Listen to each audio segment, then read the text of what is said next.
नमस्कार दोस्तों, इस वीडियो में हम डिस्कस करेंगे कि आपको इनकम टैक्स के पोर्टल पे ITR 2 कैसे फाइल करनी है असेसमेंट ईयर 22-23 के लिए। यानी कि जिन इंडिविजुअल या HUF की कोई बिजनेस या प्रोफेशन से इनकम नहीं है वो ये ITR फाइल कर सकते हैं। दोस्तों, आप ITR 2 को ऑनलाइन प्रिपेयर करके फ़ाइल कर सकते हैं या फिर ऑफलाइन प्रिपेयर करके फ़ाइल कर सकते हैं। यदि आप ऑनलाइन प्रिपेयर करके फ़ाइल करना चाहते हैं तो आपको इनकम टैक्स के पोर्टल पे लॉगिन करना है, ई फाइल में जाना है, इनकम टैक्स रिटर्न में जाके फाइल इनकम टैक्स रिटर्न पे क्लिक करना है। यहाँ पे आप रेलेवेंट असेसमेंट ईयर चूज़ करेंगे, online mode of filing choose करेंगे और यहाँ पे कंटिन्यू बटन पे प्रेस करेंगे। यहाँ पे आप स्टार्ट न्यू फाइलिंग पे क्लिक करके जो ITR है वो ऑनलाइन प्रिपेयर करना स्टार्ट कर सकते हैं। यहाँ कंटिन्यू बटन पे प्रेस करेंगे और यहाँ पे आप ITR 2 चूज़ करेंगे और प्रोसीड करेंगे ITR 2 को बनाने के लिए ऑनलाइन।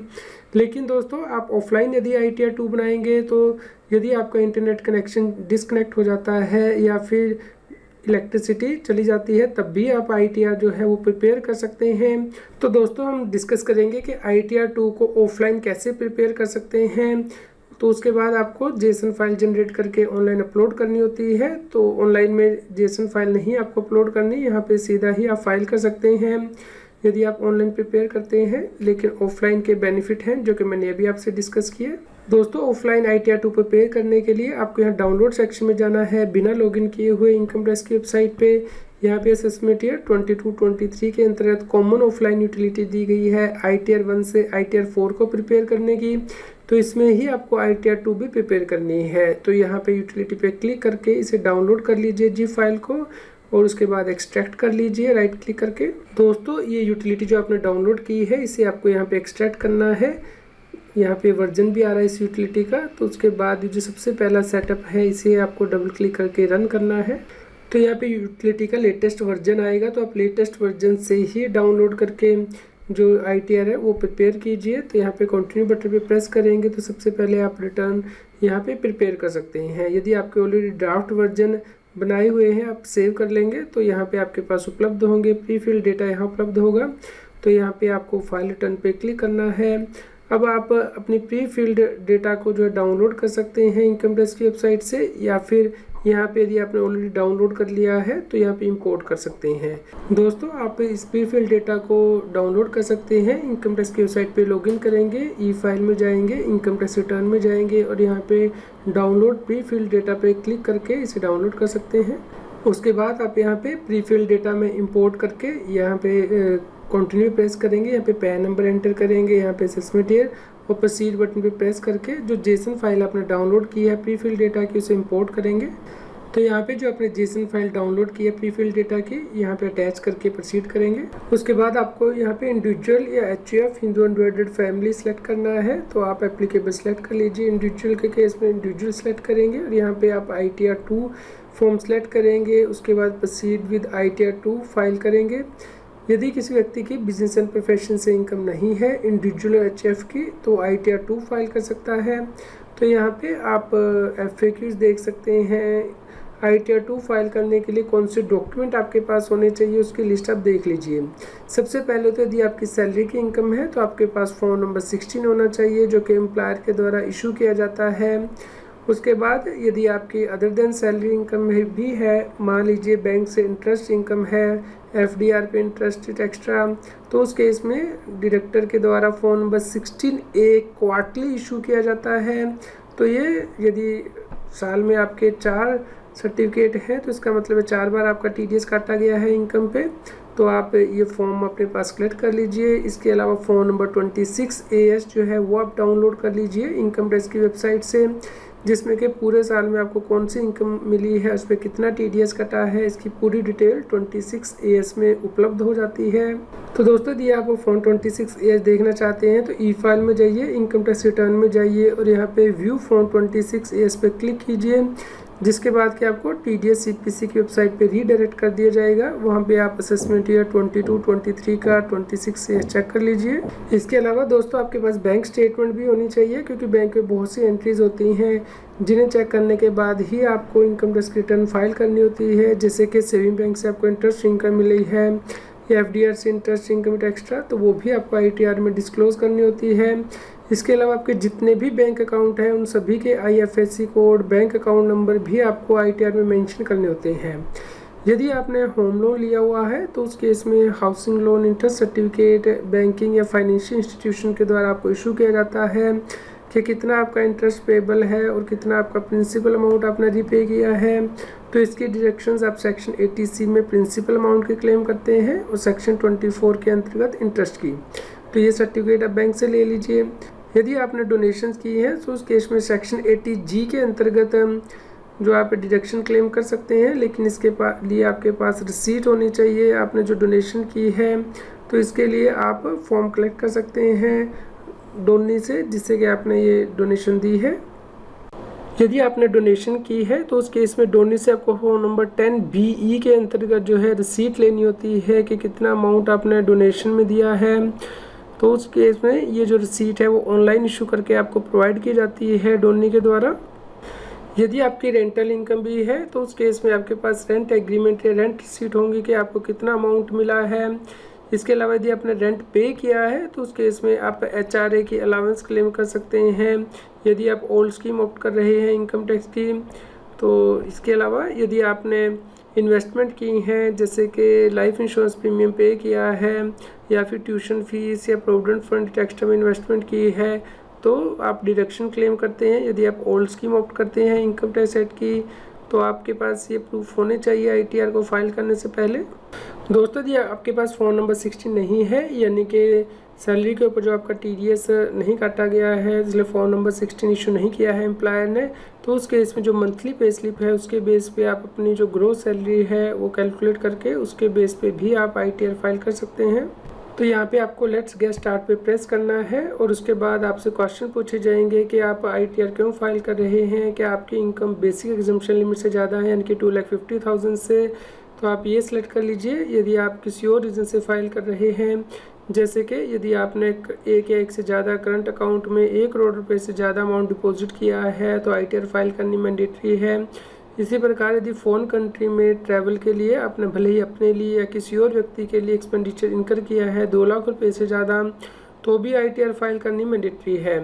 यदि व्यक्ति के द्वारा इलेक्ट्रिसिटी की कंजम्पशन पे 1 लाख रुपये से ज़्यादा का अमाउंट स्पेंड किया गया है तो भी ITR फाइल करनी मैंडेटरी है। इसके अलावा कुछ नई कंडीशंस गवर्नमेंट ने इंसर्ट की हैं जिसके अंतर्गत ITR फाइल करनी मैंडेटरी है। दोस्तों जो कंडीशन गवर्नमेंट इंसर्ट की है यदि किसी व्यक्ति टोटल सेल ग्रोस टर्नओवर या जो रसीट है बिजनेस से वो 60 लाख रुपए से ज़्यादा हो जाएगी तो उस केस में भी उसे ITR फाइल करनी मैंडेटरी होगी। या फिर व्यक्ति प्रोफेशन कर रहा है उसकी ग्रोस रसीद 10 लाख रुपए से ज़्यादा हो गई है तो ITR फाइल करनी मैंडेटरी है। यदि व्यक्ति का TDS कटा है इनकम टैक्स एक्ट के अंतर्गत तो TCS और जो एग्रीगेट अमाउंट है वो 25,000 रुपये से ज़्यादा है तो उस केस में भी ITR फाइल करनी ज़रूरी है। और यदि व्यक्ति सीनियर सिटीजन है और जो TDS और TCS अमाउंट है 50,000 रुपीज़ से ज़्यादा है तो ITR फाइल करनी मैंडेटरी है। इसी प्रकार यदि किसी व्यक्ति ने सेविंग बैंक अकाउंट में डिपॉजिट किया है और एग्रीगेट अमाउंट 50 लाख रुपये से ज़्यादा हो गया है तो भी ITR फाइल करनी मैंडेटरी है। तो दोस्तों यदि आप ये लास्ट टिक करेंगे तो उस केस में जो आपकी ड्रॉप डाउन लिस्ट होगी मेन्यू वो आगे ओपन होगी जो कि हम डिस्कस करेंगे जनरल इन्फॉर्मेशन के अंतर्गत। तो अदरवाइज़ आप जो एप्लीकेबल है यहाँ पे वो टिक करके कंटिन्यू बटन पे प्रेस कीजिए। तो उसके बाद दोस्तों शेड्यूल आपके सामने आ जाएंगे। यहाँ पे आपकी लेफ्ट हैंड साइड में जो हेडिंग है वो दी होगी जैसे कि जनरल इनकम डिडक्शन और यहाँ पे आपके लेफ्ट हैंड साइड में शेड्यूल दिए होंगे। जैसे कि जनरल के अंतर्गत जो फर्स्ट है जनरल इन्फॉर्मेशन वो सिलेक्ट किया है। यदि आपके लिए सेकंड शेड्यूल भी एप्लीकेबल है तो आप यहाँ पे टिक कर लीजिए। इनकम यदि आप सिलेक्ट करते हैं तो इनकम के अंतर्गत आपकी कहाँ से इनकम है जैसे कि सैलरी से, हाउस प्रॉपर्टी से या फिर कैपिटल गेन से भी है तो ये शेड्यूल भी आप टिक कर लीजिए। और ये शेड्यूल आप बाद में भी ऐड कर सकते हैं यदि आप अभी नहीं टिक कर रहे हैं तो उसके बाद आपको कंटिन्यू बटन पे प्रेस करना है। उसके बाद दोस्तों आपने कितने शेड्यूल यहाँ पे सिलेक्ट किए हैं वो यहाँ पे आ जाएंगे। जो शेड्यूल आपने सिलेक्ट नहीं किए हैं उनसे रिलेटेड इन्फॉर्मेशन आपसे नहीं पूछी जाएगी तो आप इंश्योर कर लीजिएगा कि जो रेलेवेंट शेड्यूल है वो सभी आप टिक कर लें। यहाँ पे आप क्वेश्चंस को जो है स्किप भी कर सकते हैं। तो उसके बाद आपको यहाँ पे सबसे पहले पार्ट ए यानी कि जनरल इन्फॉर्मेशन फिल करना है, ये मैंडेटरी है फिल करना। तो सबसे पहले यहाँ क्लिक करेंगे दोस्तों यहाँ सबसे पहले आपकी जो इन्फॉर्मेशन है, पर्सनल इन्फॉर्मेशन जैसे कि name, PAN number, date of birth, Aadhaar number यदि लिंक किया हुआ है तो ऑलरेडी यहाँ पे ऑटोमेटिकली आ जाएगा, इसमें आप कोई चेंज नहीं कर सकते हैं। अब सेकंड टैब है कॉन्टैक्ट, इस पर क्लिक करना है। तो यहाँ पे जो आपका कॉन्टैक्ट एड्रेस है वो आप चेंज कर सकते हैं। यहाँ पे आपको कम्युनिकेशन भेजा जाता है, तो यहाँ पे एडिट बटन दिया गया है, इसे क्लिक करके आप अपना mobile number, email ID, address change कर लीजिए। उसके बाद अगली टैब है फाइलिंग स्टेटस। फाइलिंग स्टेटस में दोस्तों आप क्योंकि रिटर्न पहली टाइम फाइल कर रहे हैं, ओरिजिनल रिटर्न है ड्यू डेट से पहले, तो 139 सब सेक्शन 1 के अंतर्गत ही फाइल होती है। यदि बिलेटेड रिटर्न है तो 139 सब सेक्शन 4 के अंतर्गत। यदि आप पहले फाइल कर चुके हैं रिटर्न, उसे आप मॉडिफाई कर रहे हैं, रिवाइज कर रहे हैं, तो यहाँ पे रिवाइज रिटर्न आप क्लिक करेंगे। तो यहाँ पे आप टिक करके उसके बाद आपको यहाँ पे चूज़ करना है कि क्या आप नई टैक्सेशन रिजीम ऑप्ट कर रहे हैं सेक्शन 115BAC के अंतर्गत। यदि हाँ तो उस केस में आपको यहाँ पे टिक करना है। तो यदि आप नई स्कीम ऑप्ट करते हैं तो बहुत सी डिडक्शंस जो हैं और एग्जम्पशंस आपको नहीं मिलती हैं, जैसे कि HRA की डिडक्शंस है, लीव ट्रैवल अलाउंस की डिडक्शंस है, सैलरी हेड के अंतर्गत स्टैंडर्ड डिडक्शन, एंटरटेनमेंट अलाउंस। यदि आपने होम लोन लिया हुआ है तो इंटरेस्ट पेबल की डिडक्शंस, फैमिली पेंशन में भी स्टैंडर्ड डिडक्शंस। इसके अलावा कोई भी और डिडक्शन जैसे कि life insurance premium paid, health insurance premium, extra की आपको डिडक्शन नहीं मिलती हैं। दोस्तों आप नई स्कीम भी ऑप्ट कर सकते हैं, पुरानी भी। यदि आप पुरानी स्कीम ऑप्ट करते हैं तो उस केस में टैक्स रेट ज़्यादा है, लेकिन आप एग्जम्पशंस और डिडक्शन क्लेम कर सकते हैं। यदि आप नई स्कीम ऑप्ट करते हैं तो उस केस में टैक्स रेट कम है, लेकिन आपको एग्जम्पशन या डिडक्शन नहीं मिलती हैं। तो आप अकॉर्डिंगली चूज़ कर सकते हैं कि आप कौन सी स्कीम ऑप्ट करेंगे। यदि आपने पिछले साल नई स्कीम ऑप्ट की थी तो इस साल आप पुरानी स्कीम भी ऑप्ट कर सकते हैं, कोई रिस्ट्रिक्शन नहीं है। या फिर यदि आपने पिछले साल पुरानी स्कीम ऑप्ट की थी, इस साल नई स्कीम ऑप्ट कर सकते हैं। दोस्तों ये हमने पहले ही इसका आंसर दे दिया था कि आप ITR क्यों फाइल कर रहे हैं। तो यहाँ पे आप एडिट कर सकते हैं रिस्पॉन्स में। यहाँ पे देखिए जो 7th प्रोविजो है सेक्शन 139 सब सेक्शन 1 की, यदि आप उसके अंतर्गत फाइल कर रहे हैं तो यहाँ पे आपके लिए ड्रॉप डाउन मेन्यू आ जाएगा। यदि पहले आपने ये सिलेक्ट किया होगा तो यहाँ पे आपको दिखाई देगा ड्रॉप डाउन में। तो यहाँ पे उसके बाद आपको रेजिडेंशियल स्टेटस सेलेक्ट करना है कि क्या आप रेजिडेंट है, नॉन रेजिडेंट है इंडिया के। यदि आप रेजिडेंट सेलेक्ट करते हैं तो आपका स्टे इंडिया में कितना है, 182 डेज और मोर। तो आप अकॉर्डिंगली यहाँ पे जो ड्रॉप डाउन लिस्ट दी गई है उसके अकॉर्डिंग यहाँ से चूज़ कर लीजिए। तो यदि नॉन रेजिडेंट है तो या फिर नॉट ऑर्डिनरी रेजिडेंट तो आप अकॉर्डिंगली यहाँ पे सिलेक्ट कर लीजिए। तो हमारे केस में SSC रेजिडेंट है तो हमने चूज़ कर लिया है। उसके बाद आ जाता है सेक्शन 115H। यदि आप रेजिडेंट हैं तो उसके लिए ये सेक्शन ऑप्ट कर सकते हैं, यानी कि यदि आप पहले नॉन रेजिडेंट थे अब रेजिडेंट बन गए हैं तो उस केस में सेक्शन होता है 115H। दोस्तों सेक्शन 115H है, यानी कि यदि नॉन रेजिडेंट इंडियन रेजिडेंट बन जाता है और उसकी फॉरेन एक्सचेंज एसेट से इन्वेस्टमेंट इनकम की अर्निंग है जो कि सेक्शन 115C में दिए गए हैं, तो जब तक वो उसे मनी में नहीं कन्वर्ट कर लेता तब तक जो इनकम पहले असेस होती थी उसके अकॉर्डिंग ही उसकी इनकम असेस होगी। तो उसके बाद है Portuguese civil code as per section 5 है, यदि आपके लिए एप्लीकेबल है, जहाँ पे के स्पाउसेस के बीच में इनकम अपोर्शन होती है पोर्टुगीज सिविल कोड के अंतर्गत, तो आप यहाँ पे यस कर सकते हैं, अदरवाइज आप नो कीजिए। और यदि आप रिप्रेजेंटेटिव SSC के तौर पे रिटर्न फाइल कर रहे हैं, मान लीजिए किसी व्यक्ति की डेथ हो गई थी तो उसका लीगल हेयर या ITR फाइल कर रहा है, तो यहाँ पे यस चूज़ करेगा और यहाँ पे नेम एड्रेस देगा और यहाँ पे चूज़ करेगा कि क्या वो लीगल हेयर है, मैनेजर है, गार्डियन है, और उसके बाद अपना पैन नंबर भी यहाँ पे देगा और एड्रेस आधार नंबर भी दे सकता है। तो हमारे केस में तो एप्लीकेबल नहीं है, इंडिविजुअल खुद रिटर्न फाइल कर रहा है अपनी। और यदि व्यक्ति डायरेक्टर है कंपनी में तो उस केस में यहाँ पे यस टिक करेगा। तो name of the company, type of the company, pan of the company, DIN number और क्या शेयर लिस्टेड है कंपनी के अनलिस्टेड, तो ये डिटेल आपको देनी होगी। तो हमारे केस में तो ये SSC डायरेक्टर नहीं है। और यदि टैक्स पेयर के पास अनलिस्टेड इक्विटी शेयर है तो यहाँ पे आप यस करेंगे और उसके बाद आपको अनलिस्टेड शेयर्स की जो डिटेल है वो देनी होगी, जैसे कि name of the company, type of the company, pan number, opening balance, share acquired during the year, share transfer during the year and closing balance. तो आप इन्हें ऐड कर सकते हैं। दोस्तों उसके बाद आपको यहाँ पे बैंक डिटेल्स देनी है।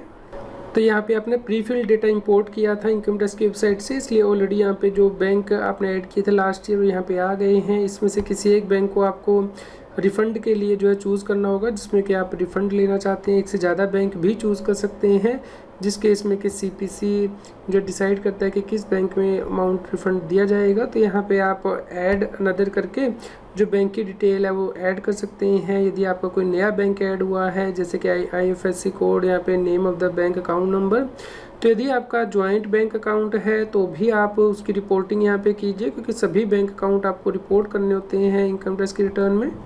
यहाँ पे यदि आप कोई बैंक अकाउंट ऐड कर रहे हैं तो आप ये इंश्योर कीजिए कि इनकम टैक्स की वेबसाइट पे लॉगिन करके वहाँ पे आप माई प्रोफाइल में जाके अपने बैंक अकाउंट के अंतर्गत भी वो बैंक अकाउंट ऐड कर दीजिए, ताकि वो वैलिडेट हो जाए। तो दोस्तों, आप इनकम टैक्स की वेबसाइट पे लॉगिन करके यहाँ पे माई प्रोफाइल में जाएंगे और यहाँ पे देखिए आपके लेफ्ट हैंड साइड पे माई बैंक अकाउंट की टैब दी गई है। इस पर क्लिक करके आप बैंक अकाउंट ऐड कर लीजिए, यदि कोई नया बैंक अकाउंट आपका ऐड हुआ है। तो यहाँ पे आप बैंक अकाउंट ऐड कर सकते हैं। सबसे ऊपर ऐड बैंक अकाउंट का लिंक दिया गया है। यदि कोई वैलिडेशन फेल हो गया है इनकम टैक्स डिपार्टमेंट का, तो यहाँ पे फेल्ड बैंक अकाउंट आएगा। यदि आप बैंक अकाउंट को रिमूव करना चाहते हैं तो यहाँ पे रिमूव बैंक अकाउंट की डिटेल आएगी। यहाँ पे नीचे आप किस बैंक अकाउंट में रिफंड चाहते हैं इनकम टैक्स का, वो चूज़ कर सकते हैं। लेकिन उससे पहले ये जो है बैंक अकाउंट आपका वैलिडेट होना ज़रूरी है। तो जब आप ये सभी डिटेल फिल कर देंगे पार्ट ए जनरल इन्फॉर्मेशन में, तो यहाँ कन्फर्म में प्रेस करेंगे तो आप यहाँ पे देख सकते हैं पार्ट ए जनरल इन्फॉर्मेशन जो है वो कन्फर्म हो गया है, टिक हो गया है। तो अब आपको अगले शेड्यूल फिल करने हैं, जैसे कि सैलरी, हाउस प्रॉपर्टी। तो जहाँ से भी आपकी इनकम है, जिन सोर्सेज की, उसके लिए आप पहले डिटेल बना लीजिए, चाहे एक्सेल में बनाइए या फिर आप वर्ड में बना लीजिए पेपर पे। तो उसके बाद आप यहाँ पे डिटेल फिल कीजिए। दोस्तों, अपने ITR भरने से पहले आप इनकम टैक्स के पोर्टल पे लॉगिन करके सर्विस टैब में जाके जो एनुअल इन्फॉर्मेशन स्टेटमेंट है AIS, इसमें अपने सभी सोर्सेज चेक कर लीजिए कि कहाँ से आपकी इनकम आ रही है, किन सोर्सेज से, जिनका कि इम्पैक्ट हो सकता है आपके ITR को फाइल करने में। तो आप इसको चेक करने के बाद ही अपने ITR को फाइल करें। तो जब आप AIS पे प्रेस करेंगे तो इस नए पोर्टल पे आपको रीडायरेक्ट कर दिया जाएगा। यहाँ पे देखिए AIS की टैब दी गई है, इसे आपको क्लिक करना है। अब यहाँ पे फाइनेंशियल ईयर 21-22 के लिए टैक्स पेयर इन्फॉर्मेशन समरी दी गई है और इसकी जो डिटेल है उसे एनुअल इन्फॉर्मेशन स्टेटमेंट कहते हैं। तो यहाँ पे आप डबल क्लिक करके इस समरी को चेक कर लीजिए। तो जैसा कि आप देख पा रहे हैं, यहाँ पे टैक्स पेयर की जो बिजनेस रिसीट है वो आ रही है। तो यहाँ पे टैक्स पेयर केस में बिजनेस रिसीट के लिए उसे ITR 3 फाइल करनी होगी, वो ITR 2 फाइल नहीं कर सकता है। तो इस प्रकार यहाँ से आपको पता लग जाता है कि किन सोर्सेज से आपकी इनकम आई है। तो यहाँ से डाउनलोड कर लीजिए और यहाँ पे इस टैब के सामने क्लिक करके इसकी डिटेल जो वो ओपन हो जाएगी कि किस व्यक्ति ने ये बिजनेस रिसीट दी है, और एनुअल इन्फॉर्मेशन स्टेटमेंट आप डाउनलोड कर सकते हैं। तो दोस्तों, आप देख सकते हैं हमने यहाँ पे एक सेल में जो है अपनी कंपटीशन बना ली है। जैसे कि सैलरी से हमारी इनकम है तो वो लिख ली है, इसमें से स्टैंडर्ड डिडक्शन 50,000 की मिलेगी तो नेट इनकम आ जाएगी। इसी प्रकार हाउस प्रॉपर्टी से हमारी रेंटल इनकम है, जो म्यूनसिपल टैक्स पे किए हैं उसको लेस करने के बाद आपकी नेट एनुअल वैल्यू आ जाएगी। इसमें से 30% आपको स्टैंडर्ड डिडक्शन मिलेगी और बैलेंस अमाउंट जो हाउसिंग लोन का पेबल है वो आप लेस कर सकते हैं, तो इनकम फ्रॉम हाउस प्रॉपर्टी आ जाएगी। बिजनेस एंड प्रोफेशन की इनकम आप ITR 2 में नहीं दिखा सकते हैं, इसलिए यहाँ पे 0 लिखा गया है। यदि आपका कैपिटल गेन हुआ है, जैसे कि equity share, short term capital gain आपको हुआ है, सिक्योरिटी ट्रांजैक्शन टैक्स पे किया गया है तो वो यहाँ पे आ गया। और लास्ट ईयर का भी आपका लॉस था तो आप इसे सेटअप कर सकते हैं लास्ट ईयर के शॉर्ट टर्म लॉस को, तो नेट आपकी इनकम आ जाएगी। इसी प्रकार लॉन्ग टर्म कैपिटल गेन यदि इक्विटी शेयर से आपको हुआ है तो वो आपका यहाँ पे आ जाएगा। और इनकम फ्रॉम अदर सोर्सेज में यदि आपका सेविंग बैंक का इंटरेस्ट है, इनकम टैक्स के रिफंड पे इंटरेस्ट मिला है, बैंक पे आपने FDR कराई है तो उससे इंटरेस्ट इनकम है, और डिविडेंड इनकम है शेयर से, तो टोटल इनकम आपकी आ जाएगी अदर सोर्सेज से। तो ग्रोस टोटल इनकम, इन सभी इनकम का टोटल आ जाएगा। इसमें से आप डिडक्शन क्लेम कर सकते हैं, क्योंकि हम पुरानी स्कीम ऑप्ट कर रहे हैं जो आपने LIC प्रीमियम पे किया है, ट्यूशन फीस, प्रोविडेंट फंड में कॉन्ट्रीब्यूशन सेक्शन 80C के अंतर्गत। लेकिन मैक्सिमम डिडक्शन आपको यहाँ पे 1,50,000 ही मिलेगी 80C के अंतर्गत। और यहाँ पे 80 TTA की डिडक्शन भी आपको मिलेगी, क्योंकि यहाँ पे देखिए जो सेविंग बैंक का इंटरेस्ट है वो 10,000 से ज़्यादा हो गया है। तो अप टू 10,000 रुपीज़ जो व्यक्ति सीनियर सिटीजन नहीं है वो क्लेम कर सकता है। यदि सीनियर सिटीजन है तो 80 TTB के अंतर्गत up to 50,000 rupees bank interest, भले ही FDR इंटरेस्ट हो या सेविंग बैंक, वो क्लेम कर सकता है। और यहाँ पे सेक्शन 80D के अंतर्गत जो मेडिक्लेम की डिडक्शन है वो आप क्लेम कर सकते हैं, तो नेट इनकम आ जाएगी। तो वो हम देखते हैं कि इसे आपको शेड्यूल में कैसे फिलअप करना है। तो यहाँ सबसे पहले हम सैलरी शेड्यूल फिलअप करेंगे। तो शेड्यूल सैलरी पे आपको क्लिक करना है। यहाँ पे ग्रोस सैलरी दी गई है, तो यहाँ पे ऐड नदर का बटन आप प्रेस करेंगे तो name of the employer, tan number, address, town, city, employer की स्टेट, पिन कोड, टेक्स्ट आपको एंट्री करनी है। Nature of the employer, central government, state government, तो ये आप यहाँ पे चूज़ कर सकते हैं। और उसके बाद आप यहाँ पे नीचे जाके जो डिटेल आप फिलअप करेंगे, जैसे कि nature of the salary basic salary है, तो आप यहाँ पे एंट्री कर सकते हैं। तो अगर आपकी कोई और डिटेल भी है तो आप फ़ोन नंबर 16 जो आपके एम्प्लॉयर ने दिया है वहाँ से चेक कर लीजिए। जैसे कि वैल्यू ऑफ परक्विजिट एक्स्ट्रा आपके केस में एप्लीकेबल है, तो यहाँ पे नेचर ऑफ परक्विजिट, यहाँ अकोमोडेशन है, कार का है, वो आप सभी चूज़ कर सकते हैं। इसके अलावा profit in lieu of salary जो यहाँ पे टैब दी गई है, यहाँ से सिलेक्ट कर लीजिए। ये भी आपके फ़ोन नंबर 16 जो एम्प्लॉयर इशू करता है सैलरी का TDS सर्टिफिकेट उसमें मेंशन होती है। तो आप सबसे नीचे जाके ऐड कर देंगे सभी डिटेल ऐड करने के बाद। तो दोस्तों यहाँ पे इस प्रकार से डिटेल आ जाएगी। यहाँ पे यदि आपका कोई अलाउंस होगा तो इस पर क्लिक करके आप यहाँ पे अलाउंसेस ऐड कर सकते हैं, जैसे कि ट्रैवल कंसेशंस है, या फिर रेम्यूनरेशन है, या फिर HRA अलाउंस है, डेथ कम रिटायरमेंट ग्रेचुटी है। तो आप यहाँ से जिसे जो है चेक करके आप अलाउंस ऐड कर लीजिए as per your phone number 16। तो उसके बाद दोस्तों सबसे लास्ट में आपकी जो स्टैंडर्ड डिडक्शन है ऑटोमेटिकली आ जाएगी, क्योंकि आपने पार्ट ए जनरल इन्फॉर्मेशन में जो है are you opting for section 115BS यदि नो किया होगा तो यहाँ पे आएगी। यदि यहाँ पे नहीं आ रही है तो आप वहाँ जनरल शेड्यूल में जाके वहाँ पे नो कर दीजिए, तो ये ऑटोमेटिकली कैलकुलेट हो जाएगी। उसके बाद आपको कन्फर्म करना है। तो यहाँ पे जो सैलरी शेड्यूल है वो कंफर्म हो गया। अब आपको हाउस प्रॉपर्टी का शेड्यूल फिलअप करना है। तो यहाँ पे आप जो डिटेल है वो ऐड कर सकते हैं। यहाँ पे add details of the breakup पे क्लिक करके, तो यहाँ पे address of the property, town, city ये आप सेलेक्ट करेंगे, state, pin code, zip code, क्या आप 100% ओनर है तो आप यहाँ पे चूज़ कर सकते हैं। यदि प्रॉपर्टी को ओन किया है किसी और व्यक्ति के साथ जॉइंटली तो आपको उसका नेम ऑफ द को ओनर, पैन नंबर और परसेंटेज शेयर यहाँ पे मेंशन करना होगा, तो आप यहाँ पे चूज़ कर देंगे। और यदि आपने प्रॉपर्टी लेट आउट की हुई है तो आप नेम ऑफ द टेनेंट देना बहुत ज़रूरी है। मैंडेटरी फील्ड है, यहाँ पे देखिए ऊपर रेड में स्ट्रिक दिया गया है। यदि आपने प्रॉपर्टी सेल्फ ऑक्यूपाई की गई है तो आप हाउसिंग लोन जो आपने पे किया है पेबल है उसकी डिडक्शन क्लेम कर सकते हैं। यदि डीम्ड लेट आउट है तो आप यहाँ से चूज़ कर सकते हैं, क्योंकि यदि 2 से ज़्यादा आपके पास प्रॉपर्टी है तो जो रिमेनिंग प्रॉपर्टी उन्हें deem to be let out माना जाता है, भले ही वो लेट आउट नहीं की गई हैं। तो हम यहाँ पे लेट आउट चूज़ कर लेते हैं और यहाँ पे टेनेंट का नेम एंटर करके आपको जो है आगे डिटेल एंटर करनी है, जैसे कि ग्रोस रेंट रिसीव और टैक्स पे टू द म्यूनसिपालिटी। तो यहाँ पे जो हमारा रेंट था 1,20,000 था और अनलाइज रेंट तो हमारा कुछ है नहीं है। यहाँ पे टैक्स पे टू द म्यूनसिपालिटी हमारे थे 2500 रुपीज़, तो यहाँ पे वैल्यू आ गई है। अब इसके बाद 30% अमाउंट ऑटोमेटिकली यहाँ से लेस हो गया है। जो इंटरेस्ट पेबल है बोरोड कैपिटल पे वो आप यहाँ पे लेस कर सकते हैं। जो हाउसिंग लोन पे इंटरेस्ट पेबल है तो हमारा यहाँ पे हमने लेस कर दिया है अमाउंट, तो हमारी यहाँ पे net income from house property आ गई है। आप यहाँ पे सेव करेंगे। दोस्तों इस प्रकार आप जो इनकम भरेंगे यहाँ पे एडिट भी कर पाएंगे हाउस प्रॉपर्टी की। और उसके बाद आप नीचे जाएंगे तो यहाँ पे दोस्तों जो पास थ्रू इनकम या लॉस होगा उसके लिए शेड्यूल जो है PTI हाउस प्रॉपर्टी का, वहाँ से इन्फॉर्मेशन यहाँ पे आ जाएगी। तो दोस्तों शेड्यूल PTI होता है pass through income detail from business trust और investment fund as per section 115UA 115UB। तो यहाँ पे हाउस प्रॉपर्टी की डिटेल ऑटोमेटिकली आपके हाउस प्रॉपर्टी के शेड्यूल में चली जाती है यदि आप ये शेड्यूल फिल करेंगे। तो इस केस में पास थ्रू इनकम एप्लीकेबल नहीं है, इसलिए हम यहाँ कन्फर्म कर रहे हैं। तो दोस्तों देखिए सैलरी शेड्यूल पे भी ग्रीन आ गया, हाउस प्रॉपर्टी में भी। तो हमें कैपिटल गेन का शेड्यूल भरना है। तो यहाँ पे शेड्यूल 112A जो है वो लॉन्ग टर्म के लिए है, लेकिन हमारा शॉर्ट टर्म भी गेन था और यहाँ पे कैपिटल गेन का शेड्यूल नहीं आ रहा है, तो हमें ऐड करना होगा। तो आप नीचे जाइए, यहाँ पे ऐड मोर शेड्यूल पे क्लिक कीजिए।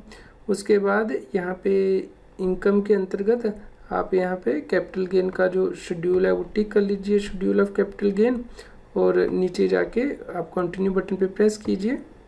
तो उसके बाद ये शेड्यूल ऑफ कैपिटल गेन आ गया है। यहाँ पे आप इक्विटी शेयर पे टिक कर लीजिए, क्योंकि STT पे किया गया है सेक्शन 111A के अंतर्गत जो स्पेशल टैक्स है इस केस में लगेगा, इसलिए आप कंटिन्यू बटन पे प्रेस कीजिए यहाँ पे चूज़ करके। उसके बाद ये इक्विटी शेयर और unit of equity oriented fund की टैब दी गई है सबसे पहले, तो यहाँ पे आप क्लिक कर लीजिए। और यहाँ पे ऐड कीजिए डिटेल्स को, तो सेक्शन 111A हमारे लिए एप्लीकेबल है। उसके बाद आप फुल वैल्यू कंसिडरेशन की यहाँ पे एंटर करेंगे और जो कॉस्ट है शेयर को एक्वायर करने की वो आप यहाँ पे एंटर करेंगे। यदि आपने कोई एक्सपेंडिचर किया है तो वो आप एंटर कर सकते हैं यहाँ पे। और उसके बाद आपका यहाँ पे शॉर्ट टर्म कैपिटल गेन आ जाएगा जिस पे कि STT पे किया गया है। ऐड पे क्लिक कर दीजिए। तो इस प्रकार ये जो गेन है यहाँ पे कैलकुलेट हो जाएगा। दोस्तों उसके बाद अगर आपकी कोई डिडक्शन है जो कि आप कैपिटल गेन से लेना चाहते हैं, मान लीजिए आपने हाउस प्रॉपर्टी सेल की थी, तो सेक्शन 54 या 54B या 54EC में जो बॉन्ड एक्स्ट्रा आपने इन्वेस्ट किए हैं बॉन्ड में, तो उसकी डिडक्शन आप क्लेम कर सकते हैं। तो अगला जो है वो है set of current year loss with current year capital gain. तो अगर आपको सेम ईयर में लॉस भी हुए हैं और गेन भी हुआ है कैपिटल गेन, तो वो सेट ऑफ हो जाएगा शेड्यूल के अंतर्गत। और यहाँ पे accrual and receipt of capital gain के बारे में आपको बताना है कि आपको कैपिटल गेन किस क्वार्टर में हुआ है। तो यहाँ पे आप डिटेल एंटर करेंगे, लेकिन ये डिटेल हम बाद में एंटर करेंगे क्योंकि ब्रॉड फॉर लॉस जो शेड्यूल है वहाँ से जो वैल्यू है उसकी इक्विवेलेंट वैल्यू आपको यहाँ पे एंटर करनी है।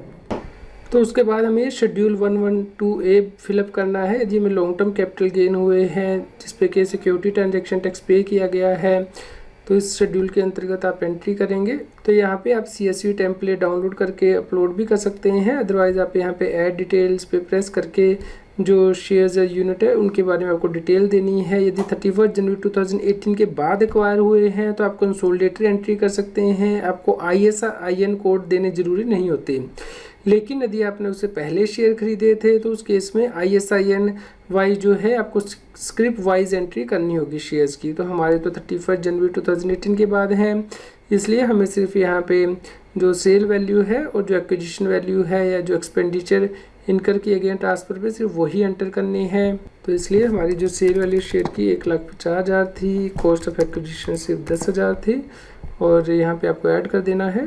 तो दोस्तों इस प्रकार ये कंसोलिडेटेड जो है एंट्री आ जाएगी। यहाँ पे आप यदि इसे एडिट करना चाहते हैं तो सबसे पहले यहाँ पे टिक करके यहाँ पे जो एडिट बटन एनेबल हो जाएगा तो आप एडिट भी कर सकते हैं, और अगर और डिटेल ऐड करनी है तो यहाँ से कर सकते हैं। तो उसके बाद कंफर्म करेंगे। तो दोस्तों हमारा लास्ट ईयर में लॉस भी था, तो लॉस सबसे पहले आपको यदि एंटर करना है तो ये शेड्यूल CFL फिल करना होगा, यानी कि कैरी फॉरवर्ड जो लॉसेज हैं वो करने होंगे। उसके बाद आप इनका सेटअप देख पाएंगे schedule BFLA and schedule CYLA में। तो हम सबसे पहले शेड्यूल CFL फिल कर लेते हैं। तो यहाँ पे आपको जो लॉस है किस साल में हुआ था वो आपको चूज़ करना है, और यदि आपने टाइमली इनकम टैक्स की रिटर्न फाइल की थी इस साल में तो आपको लॉस अलाउड होते हैं पिछले सालों के। तो यहाँ पे एडिट बटन पे प्रेस करके आपको date of filing of return उस रेलेवेंट असेसमेंट ईयर की यहाँ पे डालनी है जिस साल के आपको लॉस हुए थे और किस हेड के अंतर्गत लॉस हुए थे, तो वो आपको यहाँ पे एंटर करना है। जैसे कि हमारा शॉर्ट टर्म कैपिटल लॉस था और हमने रिटर्न भी टाइमली फाइल की थी लास्ट ईयर की, तो इसलिए हम लॉस जो है वो यहाँ पे क्लेम कर सकते हैं। तो आप यहाँ पे जो है लास्ट ईयर की डेट चूज़ कर लीजिए जब आपने रिटर्न फाइल की थी, और उसके बाद आप यहाँ पे इसे ऐड कर देंगे। तो इस प्रकार आपके पास्ट ईयर के लॉसेज यहाँ पे आ जाएंगे। तो आप यहाँ पे स्क्रॉल करके देख भी पाएंगे। यहाँ पे आपको कंप्यूट सेटअप बटन पे प्रेस करना है। तो दोस्तों CFL शेड्यूल फिल करने के बाद आप इनकम फ्रॉम अदर सोर्सेज का शेड्यूल फिल कर लीजिए, क्योंकि जब सभी सोर्सेज की इनकम आप फिल कर लेंगे उसमें से जो लॉसेज हैं वो सेटअप होंगे। तो हम यहाँ पे अदर सोर्सेज का शेड्यूल फिल करते हैं। तो यहाँ पे सबसे पहले आप ग्रॉस इनकम चार्जेबल या नॉर्मल रेट चूज़ करेंगे। तो यहाँ पे हमारी डिविडेंड इनकम भी थी 5,000 रुपीज़ की, तो वो हम यहाँ पे एंटर करेंगे। और उसके बाद आप और इनकम भी यहाँ पे ऐड कर सकते हैं।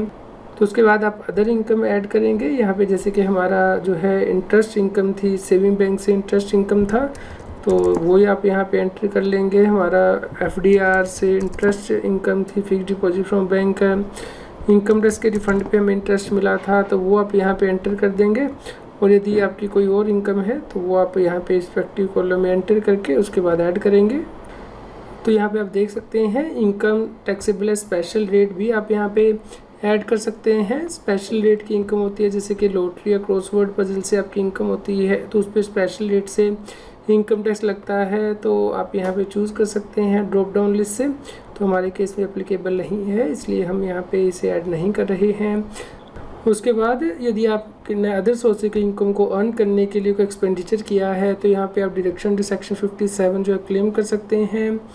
तो यहाँ पे आप इंटरेस्ट एक्सपेंडिचर जो आपने इनकर किए हैं वो एंटर कर सकते हैं, या फिर यदि फैमिली पेंशन आप डाल रहे हैं तो उसके इसमें 15,000 या 1/3 of the pension which every less वो आप यहाँ पे एंटर कर सकते हैं और यहाँ पे सेव प्रेस करेंगे।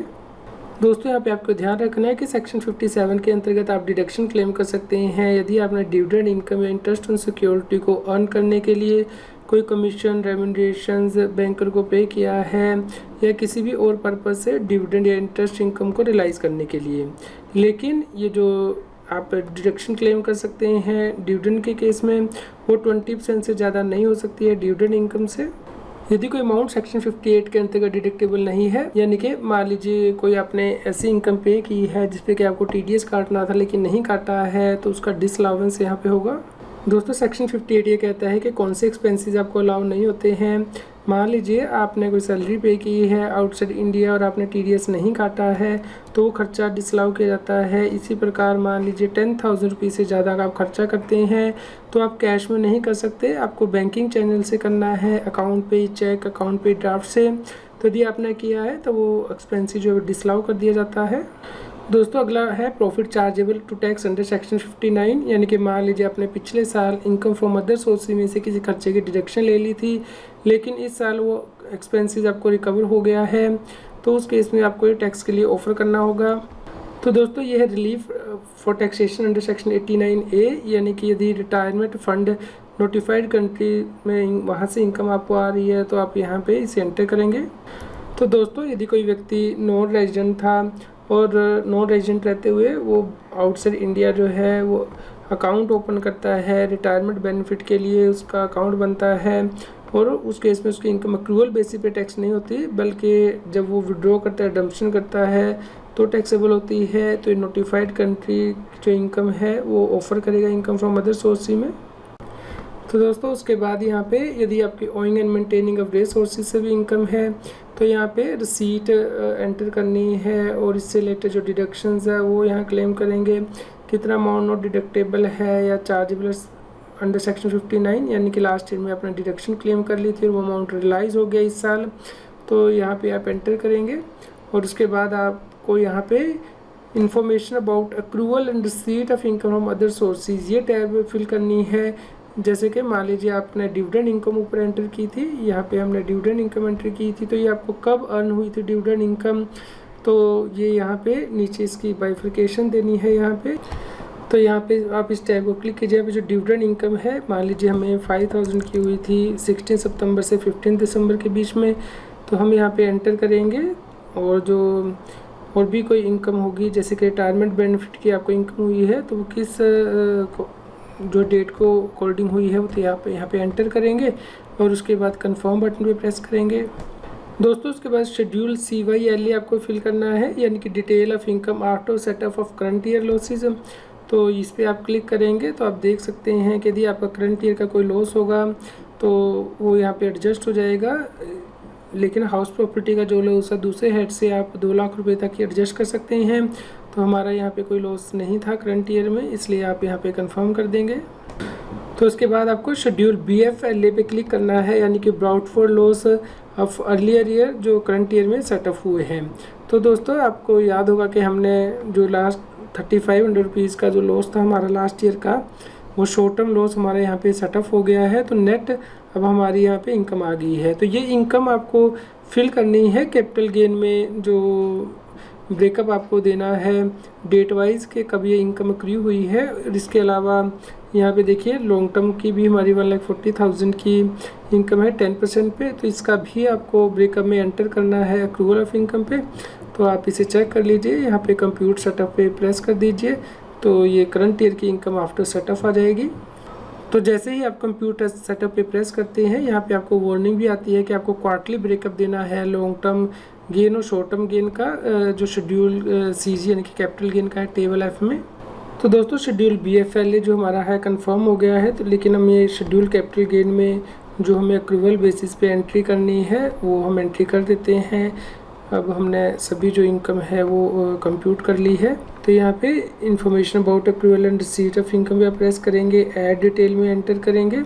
तो यहाँ पे हमारी जो स्पेशल रेट की इनकम है 15%, वो हमारा 5,000 का कैपिटल गेंस था, जिसमें से कि 3500 रुपये एडजस्ट करने के बाद हमारा नेट इतना अमाउंट बच गया था ब्रॉड फॉर लॉस जो है एडजस्ट करने के बाद। और इसी प्रकार हमारा जो लॉन्ग टर्म कैपिटल गेन था वो हमें किस क्वार्टर में हुआ है, किस डेट को हुआ है, तो वो आप इनकम यहाँ पे एंटर कर देंगे। तो हमने यहाँ पे 16 दिसंबर से 15 मार्च और 16 सितंबर से 15 दिसंबर इनमें इनकम यहाँ पे एंटर कर दी है। तो आप कि यदि किसी और क्वार्टर में हुई है, किसी और डेट को, तो आप यहाँ पे एंटर कर दीजिएगा। उसके बाद कंफर्म करना है।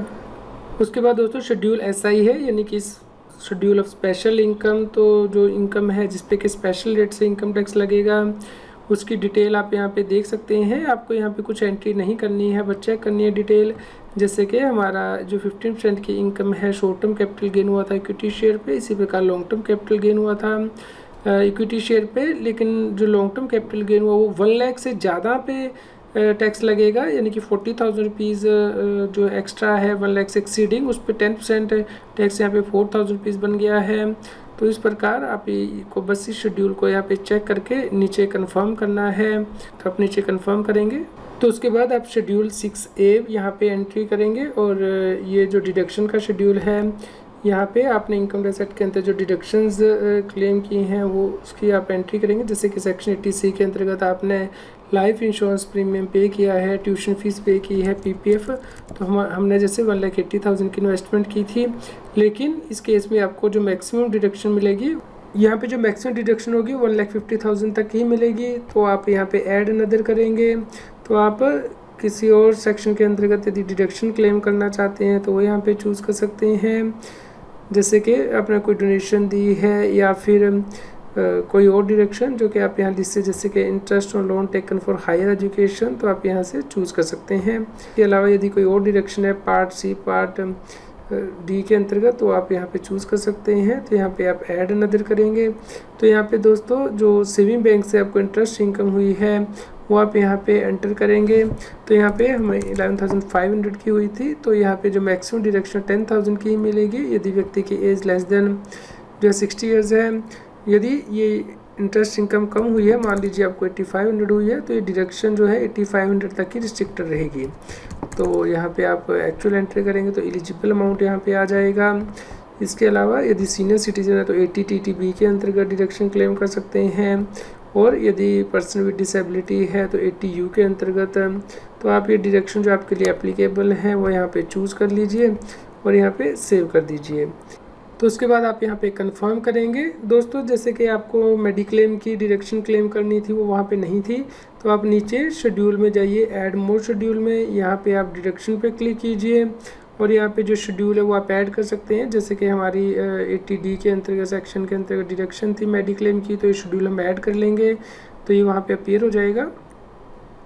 तो यहाँ पे आप देखिए जो शेड्यूल है वो यहाँ पे आ गया है, शेड्यूल 80D। तो आपकी मेडिक्लेम की इंश्योरेंस है, मेडिकल का कोई एक्सपेंसेस है, तो आप यहाँ पे क्लिक करेंगे। जैसे कि वेदर यू और any of your family member excluding parent is a senior citizen, तो यहाँ पे आप सेलेक्ट कर लेंगे। और यदि पेरेंट भी सीनियर सिटीज़न है तो उस केस में जो नीचे है ये पॉइंट नंबर 2, यहाँ पे आप डिडक्शन क्लेम कर सकते हैं। तो हमारा तो यहाँ फर्स्ट केस है, तो हेल्थ इंश्योरेंस प्रीमियम 15,000 का पे किया गया था, तो यहाँ पे इसकी डिडक्शन मिल जाएगी। इसके अलावा हेल्थ चेकअप के लिए 5,000 रुपीज़ तक की मैक्सिमम डिडक्शन क्लेम की जा सकती है। तो आप यहाँ पे रिस्पेक्टिव हेड के अंतर्गत एंट्री कर दीजिए और यहाँ पे ऐड कर लीजिए। तो दोस्तों उसके बाद शेड्यूल AMT है, यानी कि alternate minimum tax as per section 115JC। तो आप यहाँ पे चेक करके इसे कंफर्म कर दीजिए। और उसके बाद जो नेक्स्ट शेड्यूल है शेड्यूल AMTC, इसे आप क्लिक कीजिए सेक्शन 115JD के अंतर्गत।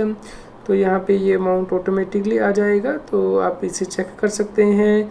यदि लास्ट ईयर में आपने जो है मिनिमम अल्टरनेट टैक्स के अकॉर्डिंग टैक्स पे किया है तो इस साल आपको क्रेडिट मिल जाता है उसका, तो आप कंफर्म कर दीजिए। और उसके बाद दोस्तों जो नेक्स्ट टैब है वो है computation of the total income. तो यहाँ पे आप पार्ट B टोटल इनकम पे क्लिक करके यहाँ पे डिटेल देख सकते हैं। यहाँ के सैलरी का शेड्यूल क्लिक करके हाउस प्रॉपर्टी का, कैपिटल गेन का, ये जो इनकम आ रही है इसकी डिटेल आप देख सकते हैं। तो हेड वाइज टोटल इनकम आ गई है। उसके बाद जो हमारे ब्रॉडफोर लॉसेज थे वो यहाँ पे सेटअप हो गए हैं। तो उसके बाद हमारी नेट इनकम आ गई है।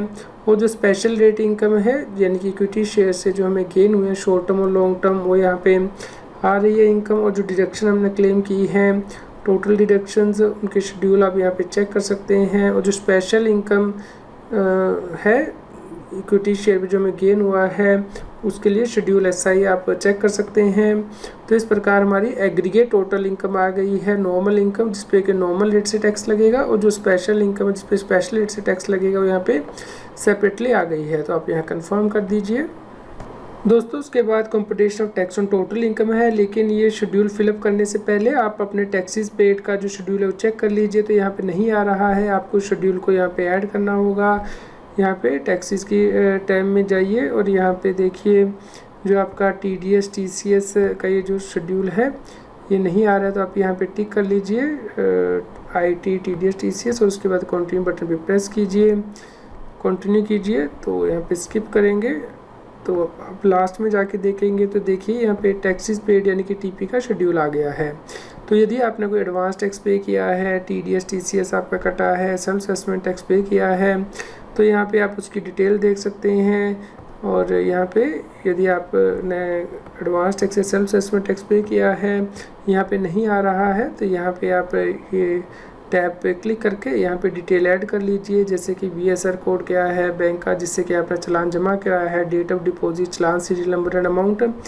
दोस्तों यदि आपके यहाँ पे डिमांड आती है ये ITR बनाने के बाद, तो उस केस में आप टैक्स पे करेंगे। उसके बाद यहाँ पे advance tax and self assessment tax में जो चालान नंबर है वो फिलअप करेंगे, अमाउंट फिल करेंगे, उसके बाद यहाँ कंफर्म करेंगे। तो दोस्तों उसके बाद आपको यहाँ पे पार्ट B यानी कि tax on the total income, ये जो कंप्यूटेशन टैक्स है इसके क्लिक करना है।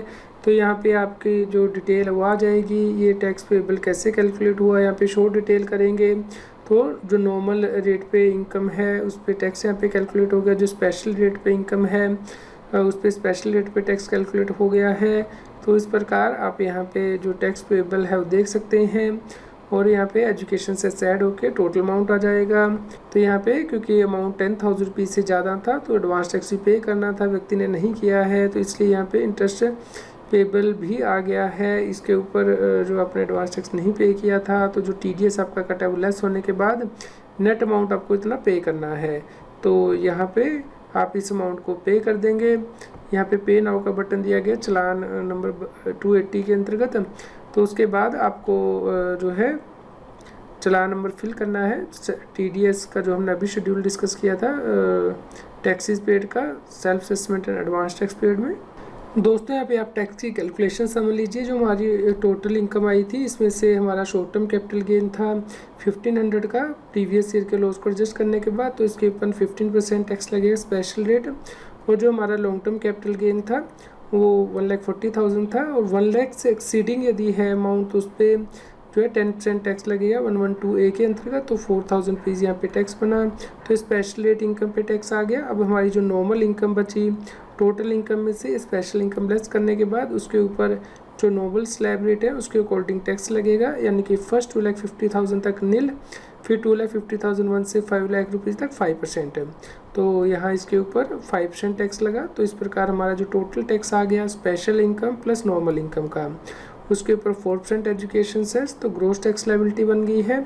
यदि 10,000 से ज़्यादा थी तो एडवांस भी आपको पे करना था, तो आपने एडवांस टैक्स नहीं पे किया है, इसलिए इंटरेस्ट सिस्टम के द्वारा ऑटोमेटिकली कैलकुलेट कर दिया जाएगा। तो दोस्तों हमने टैक्स पे करके जो टैक्स पेड का शेड्यूल था वहाँ पे एंट्री कर दी है सेल्फ असेसमेंट टैक्स की, जो हमने पे कर दिया है।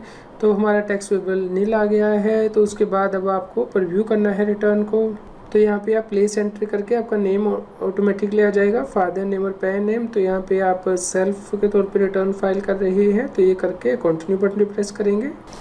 तो उसके बाद आप यहाँ पे शेड्यूल डिवाइस देख सकते हैं एंट्री, और ये प्रीव्यू कर सकते हैं, रिटर्न डाउनलोड कर सकते हैं, प्रिंट कर सकते हैं। तो सबसे लास्ट में आपको आना है, यहाँ पर C2 वैलिडेशन पे क्लिक करना है। यदि आपकी कोई एरर होगी तो यहाँ पे आपको दिखाई दी जाएगी, यहाँ पे आपको डबल क्लिक प्रेस करना है इस एरर पे, तो उसको करेक्ट करना है। तो उसके बाद आपकी ITR सक्सेसफुली वैलिडेट हो जाएगी। यहाँ से आप JSON फाइल को डाउनलोड कर सकते हैं, यहाँ पे आप डायरेक्टली भी फाइल कर सकते हैं, यदि आप इंटरनेट कनेक्शन से जुड़े हुए हैं, या फिर यहाँ से जेसन फाइल को डाउनलोड कर लीजिए और फिर बाद में इनकम टैक्स के पोर्टल पे लॉगिन करके इसे अपलोड कर दीजिए। दोस्तों आप उसके बाद इनकम टैक्स के पोर्टल पे लॉगिन करेंगे, ई फाइल में जाके इनकम टैक्स रिटर्न में जाके फाइल इनकम टैक्स रिटर्न पे क्लिक करेंगे। यहाँ पे आप असेसमेंट ईयर चूज़ कर लेंगे और आपने ऑफलाइन ITR प्रिपेयर की है, इसलिए यहाँ पे आप ये चूज़ करेंगे सेक्शन 139(1). ओरिजिनल रिटर्न है, ड्यू डेट से पहले आप फाइल कर रहे हैं और आपका कोई टैक्स ओडी नहीं हुआ है। ITR 2 एप्लीकेबल नहीं होती है, टैक्स ओडी नहीं होता है, ITR 3 में या होता है, तो या ITR 2 चूज़ करेंगे, कंटिन्यू बटन प्रेस करेंगे। यहाँ पे आपको जो जेसन फाइल आपने प्रिपेयर किया ऑफलाइन यूटिलिटी से, इसे अटैच करना है और वेरिफिकेशन पे क्लिक करना है। दोस्तों उसके बाद आप रिटर्न को वेरीफाई कर सकते हैं। यदि आपका आधार से मोबाइल नंबर लिंक्ड है तो उस पर OTP जाएगा, वो आपको एंटर करना है, या यदि आपने बैंक को लिंक किया हुआ है, वैलिडेट किया हुआ है, तो उसके थ्रू भी आप कर सकते हैं, या फिर आप बाद में भी वेरीफाई कर सकते हैं रिटर्न को। तो दोस्तों जब आप रिटर्न को फाइल कर देंगे तो उसके बाद ई फाइल में जाके इनकम टैक्स रिटर्न में जाके यहाँ पे व्यू कर सकते हैं फाइल रिटर्न को, एक्नॉलेजमेंट और फॉर्म डाउनलोड कर सकते हैं। यदि आपने रिटर्न को वेरीफाई नहीं किया था तो आप बाद में वेरीफाई कर सकते हैं वेरीफाई रिटर्न पे क्लिक करके। यदि आपका वेरिफिकेशन पॉसिबल नहीं है तो उस केस में आप एक्नॉलेजमेंट को डाउनलोड कर लीजिएगा, उसे साइन करके आप बेंगलोर भेज सकते हैं। एक्नॉलेजमेंट में ही एड्रेस दिया होता है जो कि आपको जहाँ पे स्पीड पोस्ट या फिर ऑर्डिनरी पोस्ट से आप भेज सकते हैं। तो इस प्रकार दोस्तों आप आसानी से ITR 2 फाइल कर सकते हैं। उम्मीद करते हैं आपके लिए यह न्यूज़ यूज़फुल रही होगी। कृपया लाइक कीजिए, शेयर कीजिए ताकि सभी लोगों तक यह जानकारी पहुंच पाए और वो इनकम टैक्स की कॉम्प्लायंस कर पाएँ। यदि आप इस चैनल को सपोर्ट करना चाहते हैं या फिर आपकी कोई इनकम टैक्स और GST की क्वेरी है तो आप सुपर थैंक्स बटन को यूज़ करके वो पूछ सकते हैं, ताकि हम जल्द से जल्द आपकी क्वेरी का जवाब दे पाएँ। रेगुलर GST और टैक्स अपडेट के लिए इस चैनल को सब्सक्राइब करें। फ्रेंड्स, आप TDS, इनकम टैक्स, GST और अकाउंटिंग सॉफ्टवेयर ऑडिट ट्रेल के साथ कॉम्प्लायंस आसानी से कर सकते हैं। इन सॉफ्टवेयर के डेमो देखने के लिए आप हमें मोबाइल नंबर के साथ ईमेल कर दीजिए taxil@gmail.com पर। आप हमें telegram app CA Satbir Singh Taxil पर ज्वाइन कर सकते हैं ताकि आप GST और इनकम टैक्स के रेगुलर अपडेट अपने मोबाइल पर ही प्राप्त कर सकें।